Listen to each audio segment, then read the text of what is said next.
desarrollo territorial.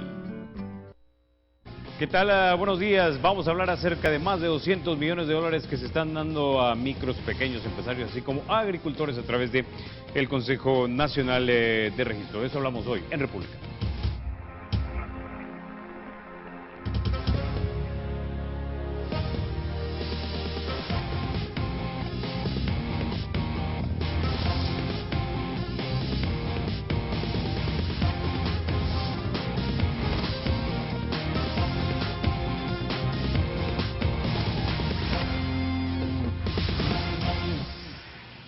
Bueno, sin mayor preámbulo, vamos a introducir a nuestro invitado esta mañana. Nos acompaña Rogelio Canales Chávez, él es el director ejecutivo del CNR, Centro Nacional de Registro, y bienvenido, señor director, a República.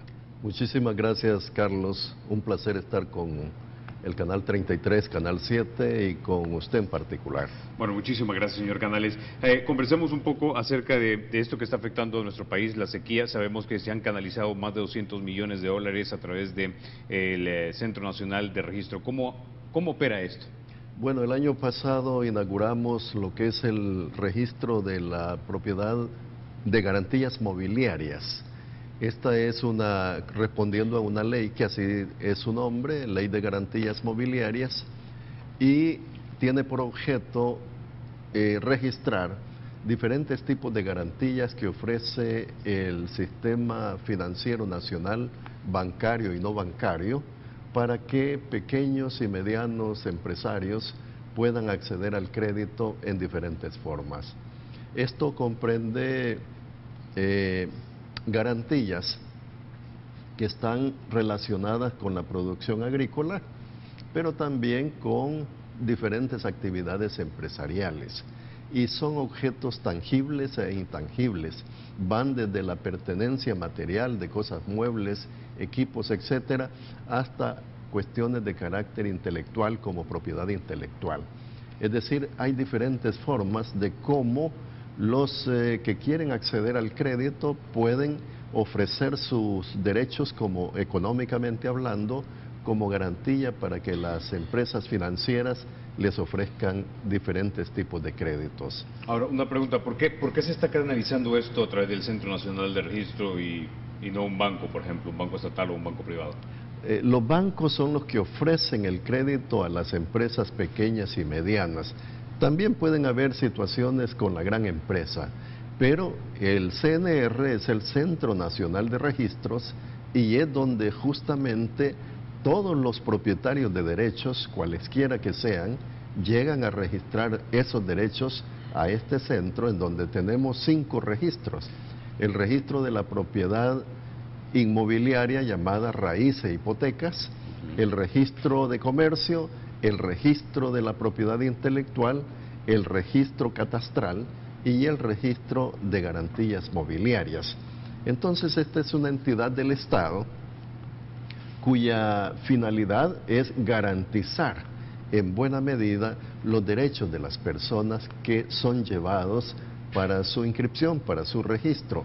Allí ofrecemos en representación del Estado la seguridad jurídica necesaria para que esos derechos sean respetados por terceras personas. Es decir, cuando se entrega, digamos, este dinero, estos más de 200 millones de dólares, hay una especie también de garantía de que efectivamente a la persona a la que se le está dando tiene una propiedad de algún tipo. De cualquier naturaleza que sea, exceptuando en eso las garantías inmobiliarias o bienes raíces, sino que solo tomando en cuenta los bienes muebles, aquellos que son valuables económicamente y que pueden ser utilizados para garantizar los derechos de los pequeños y medianos empresarios para que puedan acceder al crédito. Algunos que no tienen posibilidades de acceder al sistema formal financiero pueden hacerlo con entidades financieras que no son reguladas por el sistema. Ahora, ¿ustedes solo lo están canalizando o también tienen alguna función de supervisión de los proyectos en los que se utilizan estos? No, nosotros somos un registro que garantiza nada más la existencia de un documento que es trasladado a nuestro archivo para que allí se registre y se dé la garantía de que ese documento, que ese compromiso existe como obligación que se le tiene que cubrir a entidades del sistema financiero. Señor Canales, para los que nos ven en casa y de repente se ven algún tipo de problema en su empresa o si son agricultores, exactamente, ¿me puede dar quizá un par de ejemplos en los que esta persona puede decidir ir al Centro Nacional de Registro para tratar de solicitar ese tipo de créditos? Con mucho gusto. Por ejemplo, los pequeños y medianos agricultores que van a producir X cantidad de cereales, de productos agrícolas, ellos, en función de la cosecha que van a percibir, pueden ofrecer eso como garantía porque tiene un valor económico a un banco, a una entidad financiera, al Banco de Fomento Agropecuario que está dentro del sistema público de financiamiento o a uno de la empresa privada, y esa garantía la entidad financiera la lleva al registro de la propiedad para que pueda ser objeto de inscripción. Igual ocurre con otras empresas que son microempresarios, pequeños empresarios que tienen una cantidad de muebles, como por ejemplo una pupusería, una tienda, un importador de pequeñas cantidades de cosas para comercializarlas en el país. Su inventario como tal puede ofrecerlo en garantía para acceder a mayores cantidades de dinero como crédito y poder seguir desarrollando con mayor intensidad su actividad económica. Ahora, ¿cuál sería entonces el procedimiento que tienen que seguir estas personas que de repente nos están viendo en casa? Bueno, acceder al sistema financiero bancario y no bancario. Y estas personas se ponen en contacto con nosotros y nos dicen: el señor fulano de tal o la señora fulana de tal está planteando estas garantías y las vamos a inscribir para que ustedes, como entidad del Estado, puedan respaldar jurídicamente la acción que ellos van a desarrollar.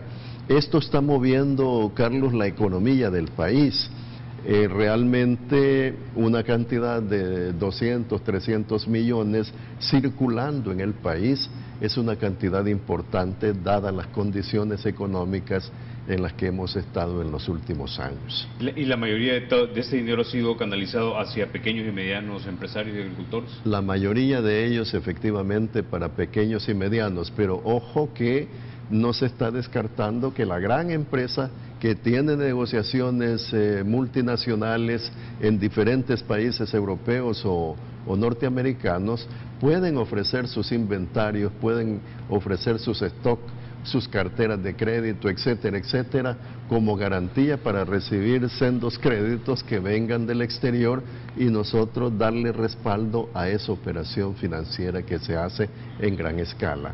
De hecho, con bancos internacionales hay negociaciones de este tipo por la gran empresa privada. Ok, ahora, señor Canales, hablemos también de otros proyectos que está desempeñando su institución. Entre ellos, tengo entendido que tiene la fase 2 del catastro, lo que antes era conocido como Chambita Medidor, que ahora también será para la zona central y oriental del país. Quizá antes de que me explique específicamente en qué consiste esta fase, hay mucha gente para la que catastro no significa nada. ¿Qué es el catastro, para empezar? El catastro es la medición o verificación que se hace de las parcelas que los salvadoreños y salvadoreñas poseen en el territorio nacional, tratándose del territorio continental e incluso insular que se encuentra orbitando alrededor del territorio nacional. Eso es el catastro. Hay un registro catastral que implica bienes, que implica parcelas, cómo está cuadriculado el país, y eso se refleja en este registro. Y hay un registro de propietarios sobre esas parcelas, es decir, eso se refleja en el registro de la propiedad raíz e hipotecas. Entonces, para saber qué es lo que tiene el país, es necesario acceder con el catastro. Allí usted se da cuenta en la actualización catastral cómo se encuentra la cuadrícula en el país, los diferentes tipos de propiedad, grandes, pequeños, medianos, etcétera, y quiénes son los posibles propietarios de eso, algunos con sus derechos registrados como tales en registro de la propiedad, y otros que lo tienen en proceso de titulación o en simple posesión.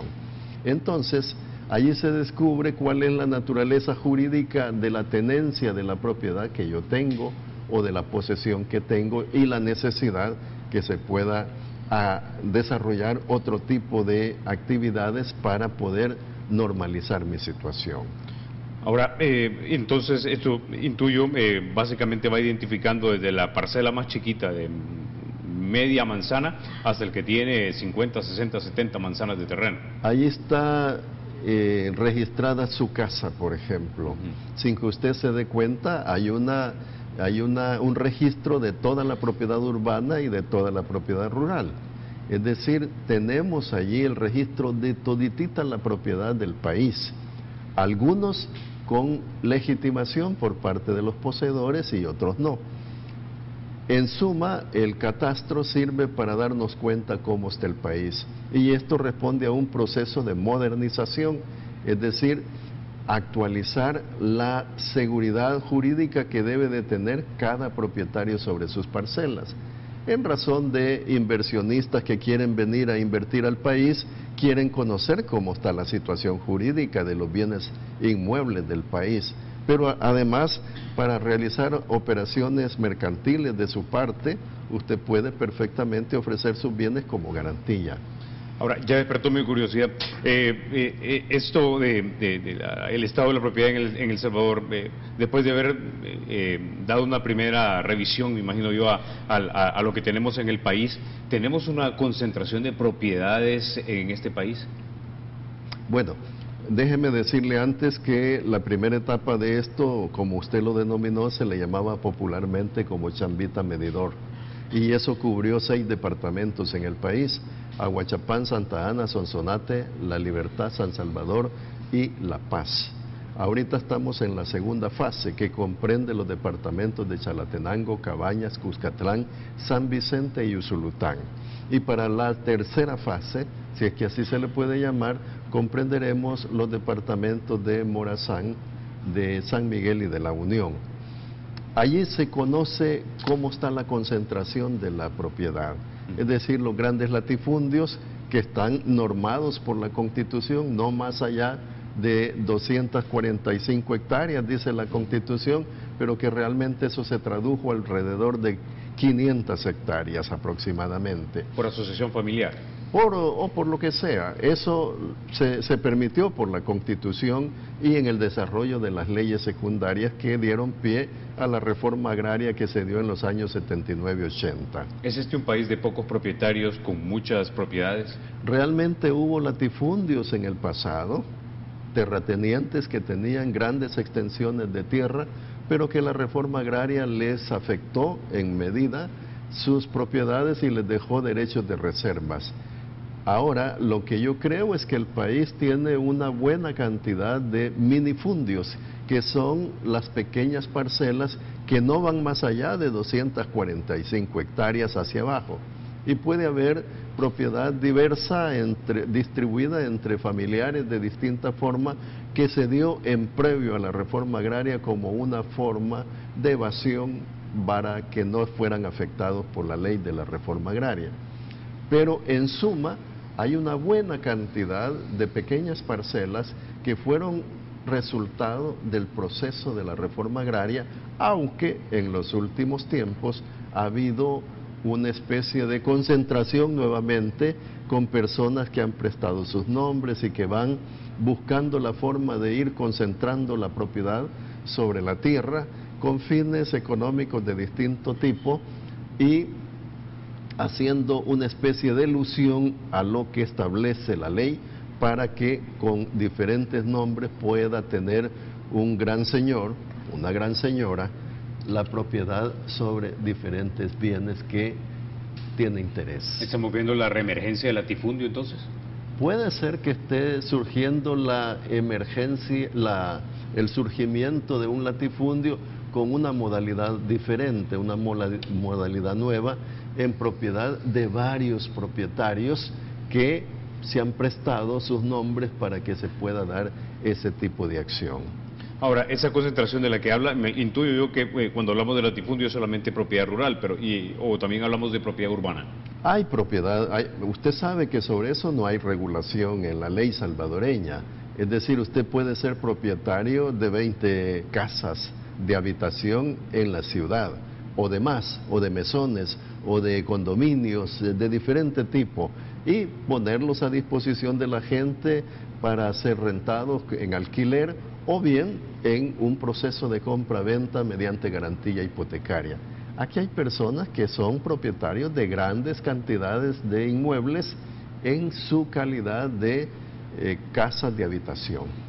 Ok, entonces este proceso segundo de Chambita Medidor no solamente va, digamos, es para la zona central oriental, pero ¿cómo se hace? ¿Cómo van y descubren a quién le pertenece cada cosa? Bueno, hay un proceso ahí que normalmente eso se hace por medio de una licitación pública.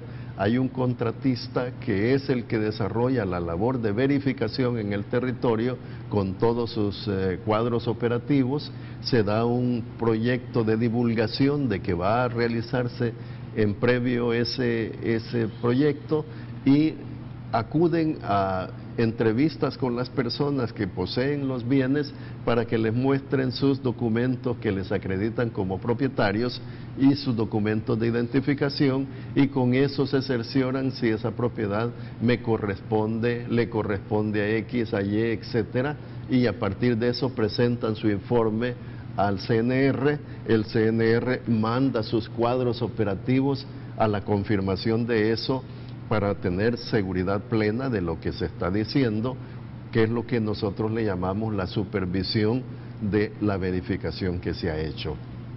Con esa información nosotros actualizamos el catastro y decimos cuál es la naturaleza jurídica en la que se encuentran las parcelas en el país. Algunas ociosas, otras activas, otras en producción de diferente forma diversificada, y con ellas entonces al estar actualizado el catastro se trata también de actualizar los propietarios que están sobre esa propiedad. Ok, con eso ya nos vamos a la pausa, ya regresamos y hablamos de más proyectos que tiene el Centro Nacional de Registro.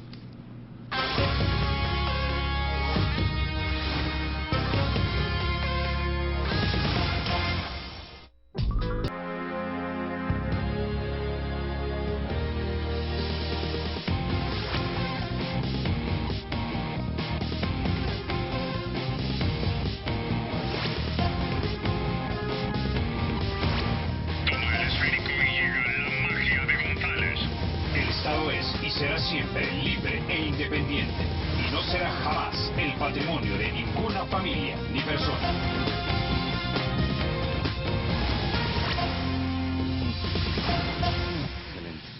Bueno, señor Canales, tenemos un poco más de 5 minutos, pero quiero hablar acerca de estos proyectos que también ustedes están ya lanzando, la Ventanilla Express y el servicio postal.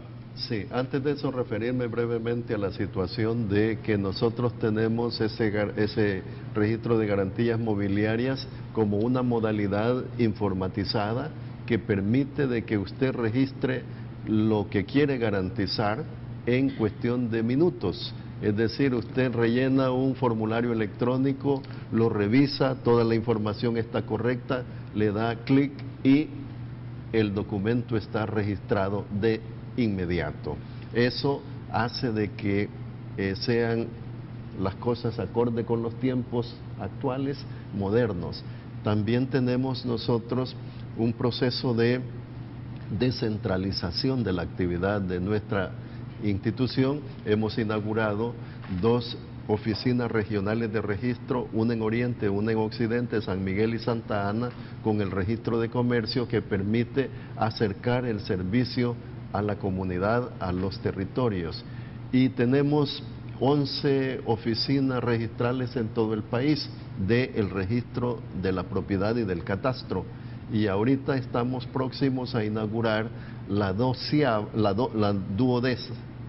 duodécima que estará funcionando en el departamento de Cuscatlán, en Cojutepeque, cuya inauguración va a ser en unas cuantas semanas. Es decir, estamos descentralizando y mandando allá. Pero también queremos dar servicios en una forma rápida a la comunidad, hemos bajado los tiempos, ciclos de respuesta de cómo los encontramos a cómo actualmente están.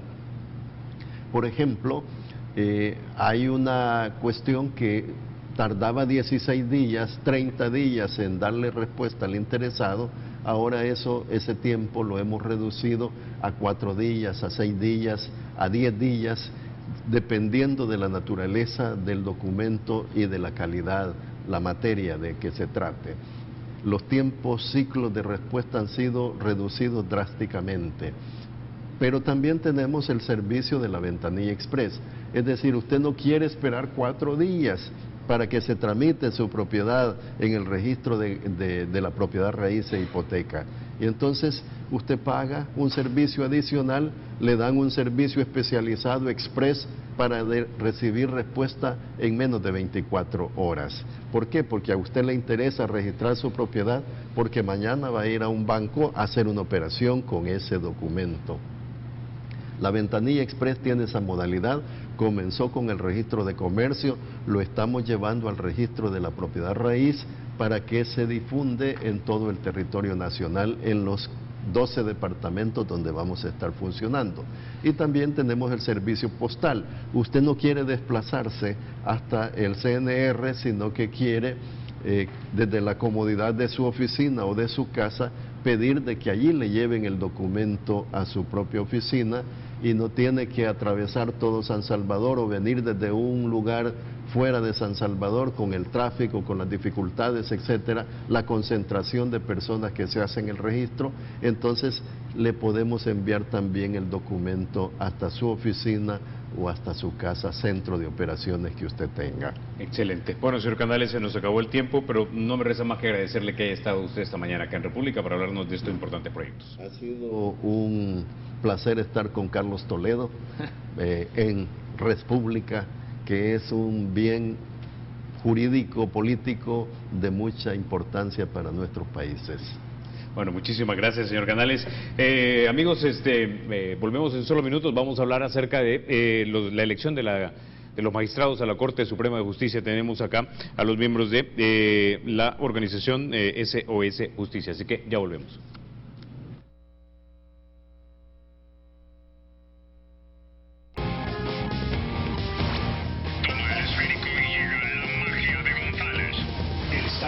Será siempre libre e independiente y no será jamás el patrimonio de ninguna familia ni persona.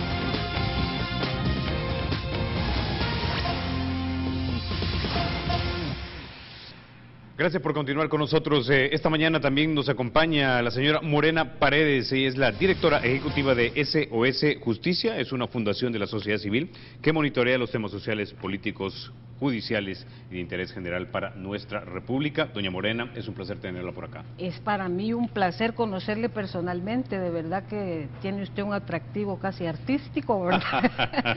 Quería conocerle, saludarle personalmente, y es para mí de verdad un privilegio para nuestra organización estar en su programa y estar en un espacio que, denominado La República, me garantiza la libertad de expresión, la libertad de pensamiento y de acción y de movimiento. Sí, es un placer, es un honor estar aquí en este programa. Doña Morena, hablemos un poco del tema del momento, digamos, o uno de los tantos temas del momento, y es la elección de magistrados para la Corte Suprema de Justicia. Ustedes han sido muy claros, incluso ya enviaron una carta a la Comisión de la Asamblea que está estudiando los perfiles de estas personas. ¿Cuál es exactamente la posición que su organización SOS Justicia tiene? Bueno, la posición nuestra, en efecto, así como usted dice, presentamos un documento muy pensado, analizado y elaborado interdisciplinariamente, con responsabilidad, con respeto a las instituciones que piensan de manera totalmente diferente a la nuestra, pero en el ejercicio de nuestro derecho de libertad de pensamiento y sobre todo, licenciado, sobre todo en el ejercicio en la práctica de nuestro compromiso con nuestro país. Y nosotros, la mayoría, nuestra organización es intergeneracional y además está conformada por profesionales de distintas disciplinas. Entonces, nosotros consideramos una obligación nuestra aportarle a nuestro país. Somos de una generación que fuimos educados en el amor y en la lealtad a El Salvador y consecuentemente con el pueblo del que somos parte honrosamente.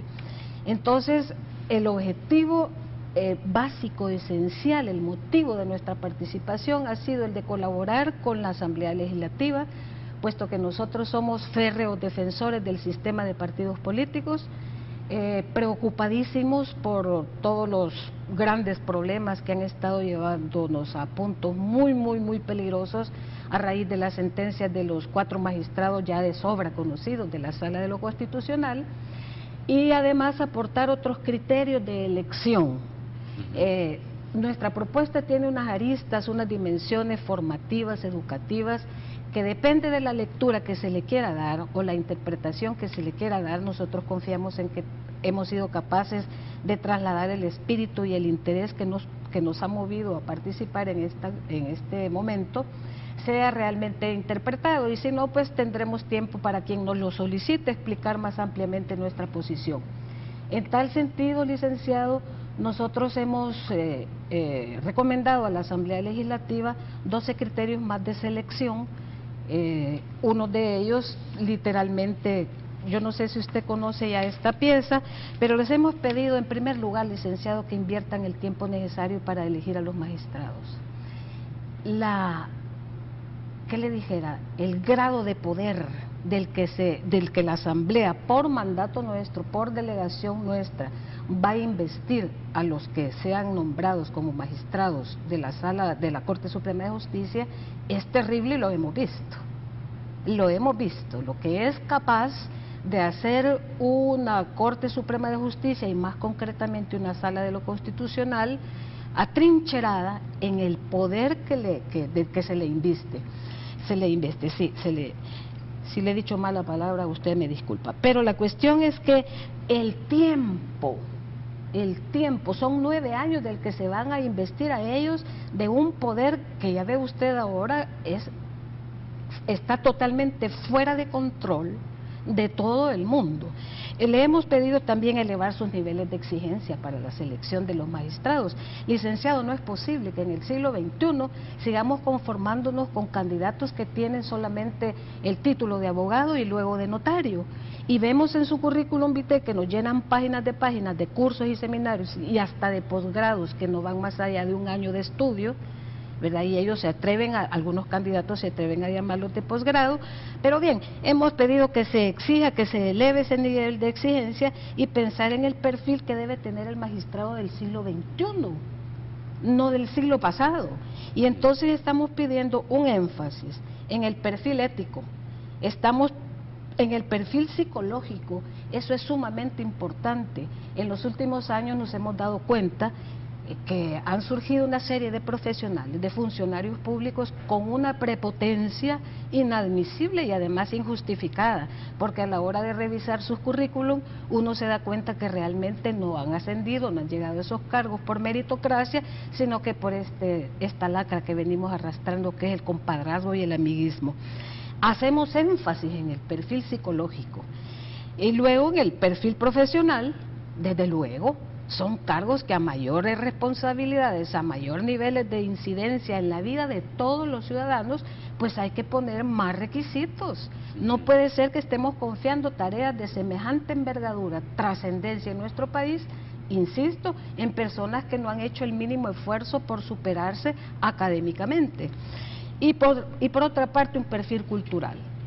Nosotros estamos observando que el abogado muchas veces, fuera del código de la Constitución, ignora las dimensiones sociológicas, las dimensiones políticas, las dimensiones económicas de la realidad nacional. Entonces el derecho no puede estar divorciado de la realidad aún, y la experiencia lo ha demostrado. Usted sabe perfectamente que hubo por ahí un señor que, si mal no recuerdo el nombre, Hans Kelsen, ¿verdad?, que quería que la disciplina, que el derecho estuviera libre de toda contaminación de otros enfoques o aspectos de otras disciplinas, y no es así. Eso es imposible. Él mismo en el transcurso de su vida llegó a cambiar de posición. Pero bueno, otra cosa, queremos que tengan este criterio, esta valentía y esta responsabilidad. Licenciado, en la empresa privada pueden llamar a concurso para desempeñar X cargo, y si no, entre los que concurrieron a ese concurso, no hubo uno que clasificara para desempeñar tal cargo, ¿por qué no podemos hacer esto aquí? Okay. Ahora, ¿verdad? entiendo, para recapitular los criterios que ustedes han sugerido a la Asamblea Legislativa, ¿verdad? Es Sí. capacidad, mejor dicho, preparación académica, desempeño profesional, Salud mental, un análisis psicológico para que se demuestre que son personas inteligentes emocionalmente hablando y que sean conscientes culturalmente para que conozcan que tenga de lo una que es el país. una cultura general. Ahora, Dígame. por lo menos hasta ahorita, que todos los diputados con los que yo he conversado y las Sí. personas con las que he cruzado palabras no me han mencionado esos criterios específicamente. Tal vez el de preparación académica y desempeño profesional sí, pero quizá más preparación académica. Pero lo que yo veo que en la Asamblea tiene entrepada en este momento la selección de estos magistrados, una lista de 20 actualmente ya depurada o reducida, debo decir, es las afiliaciones partidarias. ¿Qué posición tiene su organización en torno a este punto? Pues nosotros consideramos, después de análisis concienzudos, interdisciplinarios y de larga data, que la sentencia que impuso como impedimento la militancia político-partidaria, y no solo la militancia, es tan aberrante que quiere inclusive llegar a decidir sobre las simpatías de las personas hacia los partidos políticos, consideramos que ya habrá tiempo de expulsarla de la jurisprudencia nacional. Es tan grave ese abuso de poder, así lo analizamos nosotros, ¿verdad? Es tan grave, es un abuso de poder que permanentemente declara incapaces mentalmente a toda la gente que tiene militancia, simpatía político-partidaria, es decir, a los 84 diputados de nuestro Parlamento, los declara incapaces mentalmente de discernir, de distinguir lo que es una obligación y un requisito de tener independencia judicial, porque está sacralizada, ¿verdad? Dogmatizada ese concepto de independencia judicial. A la ciudadanía, el derechohabiente de la Administración de Justicia, nos interesa más la imparcialidad que la no militancia político-partidario. Es más, en SOS Justicia consideramos que es una garantía saber cuál es su ideología y de qué partido proviene usted. Pero lo grave, hasta dónde ha llegado, quiero insistir en ese abuso de poder de los 4 magistrados de la Sala de lo Constitucional, es precisamente en el fondo y para efectos prácticos haber declarado incapaces mentalmente a los militantes, a las cúpulas, a sus simpatizantes, en consecuencia a miles de salvadoreños afiliados a todos los partidos políticos. Nosotros somos defensores del sistema de partidos políticos, somos defensores, nos hemos comprometido con la defensa de la independencia del órgano de la Asamblea Legislativa, que es el órgano que por excelencia de verdad tiene delegada nuestra representación. Entonces, no podemos permitir, habrá gente que esté de acuerdo, habemos gente que no estamos de acuerdo, pero sí creo que es totalmente necesario expulsar de la jurisprudencia nacional esa sentencia, porque además nuestra Constitución, que la lava continuamente la Sala de lo Constitucional, porque esta nuestra Carta Magna ha sido sometida a continuos y permanentes lavados en la Sala de lo Constitucional, lavado constitucional que ha venido a generar y ha venido a poner en evidencia varios aspectos. Uno de ellos es que todas las sentencias que en la famosa reforma electoral que ellos han reconocido públicamente, en la que se han involucrado y comprometido hasta el tope, hasta las últimas consecuencias, en la práctica han sido un fracaso. Me apena porque no hay cosa más terrible que hacer el ridículo por irresponsable o por pasiones desenfrenadas.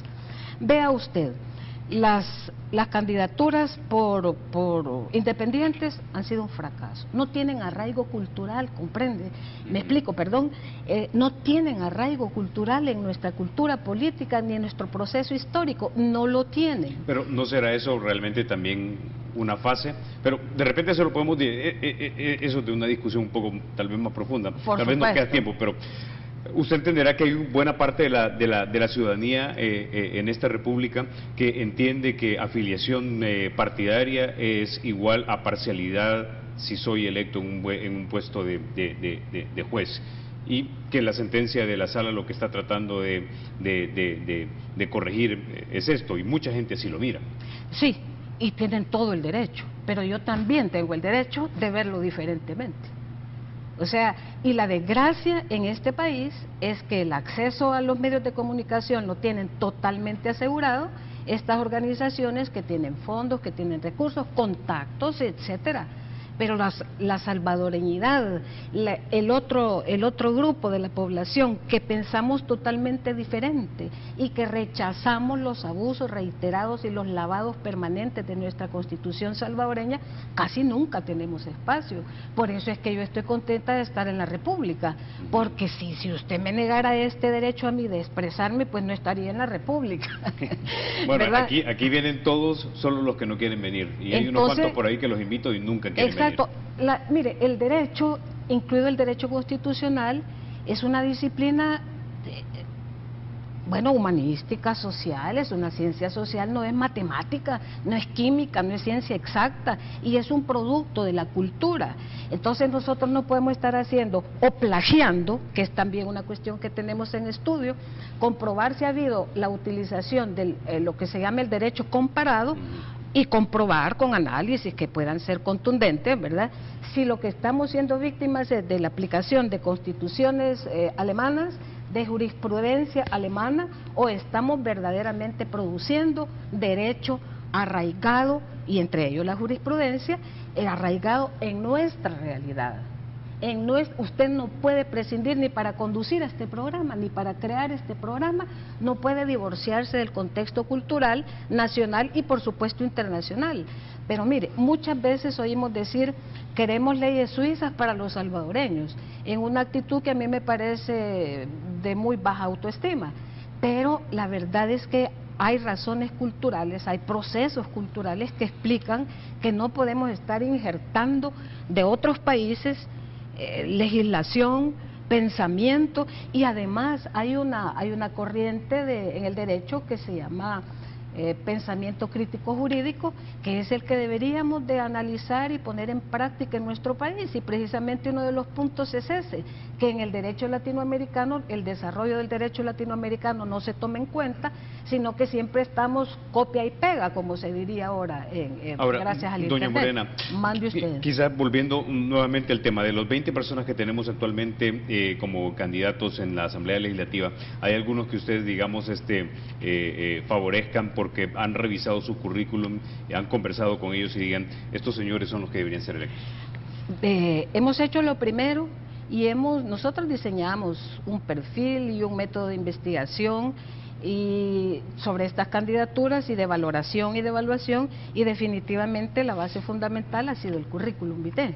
Por eso es que sabemos que algunos abogados han tenido un ascenso inexplicable, por lo menos confuso, oscuro, dentro del órgano judicial, y otros que, como sabemos, en el órgano judicial, excluidos totalmente de la posibilidad de ascender a esos cargos, jueces y juezas que tienen unas calificaciones profesionales excelentes y superiores a la de muchos de los candidatos que van aquí, licenciado Toledo.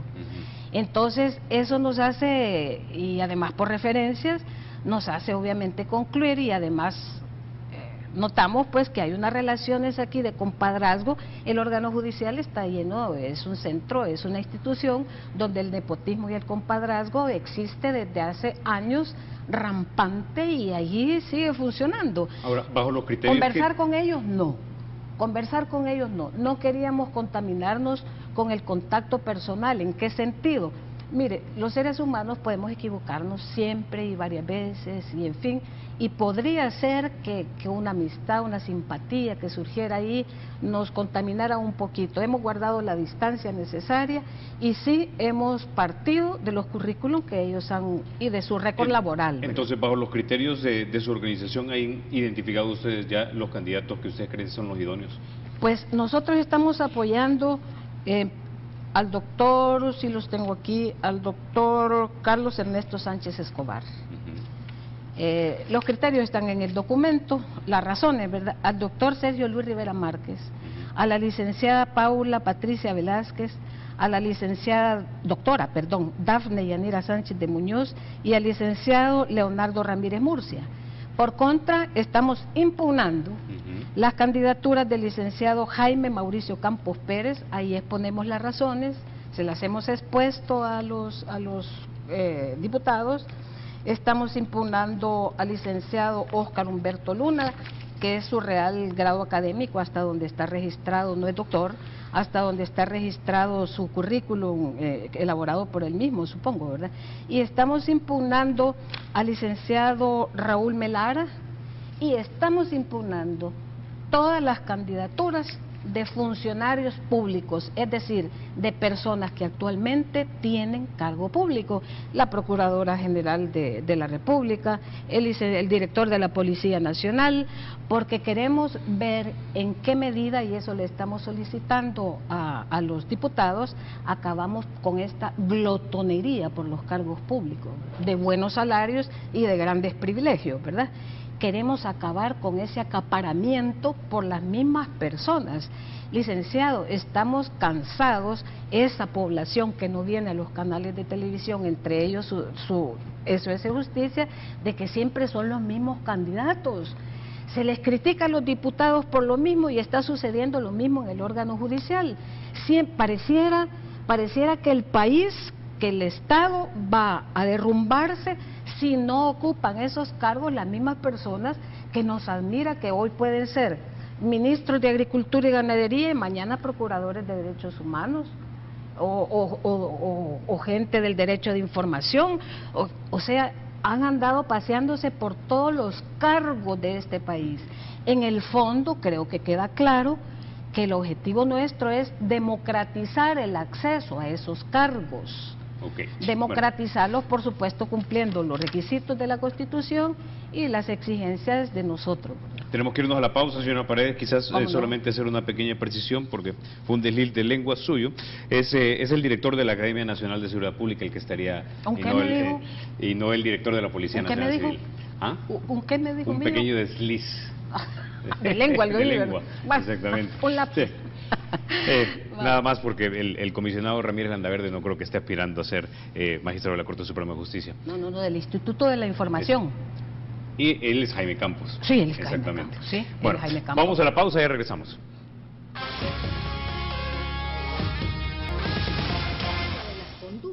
Es que nosotros somos bien observadores. Bueno, señora Morena Paredes, no me resta más que agradecerle que haya estado usted esta mañana acá en República. Muchísimas gracias a usted, le reitero nuestro agradecimiento y le hago una petición muy seria, muy formal, y es que por favor nos brinde, de ser posible, más espacio a los salvadoreños que no ostentamos cargos así muy rimbombantes, y que no dé más oportunidad, y de manera especial a nosotras las mujeres, porque tenemos mucho que decir sobre distintos temas. Trato hecho, señora Morena Paredes. Muchísimas gracias, buenos días. Esto, amigos, los espero mañana a las 6:30 de la mañana. Recuerden, la República es de todos, hay que cuidarla.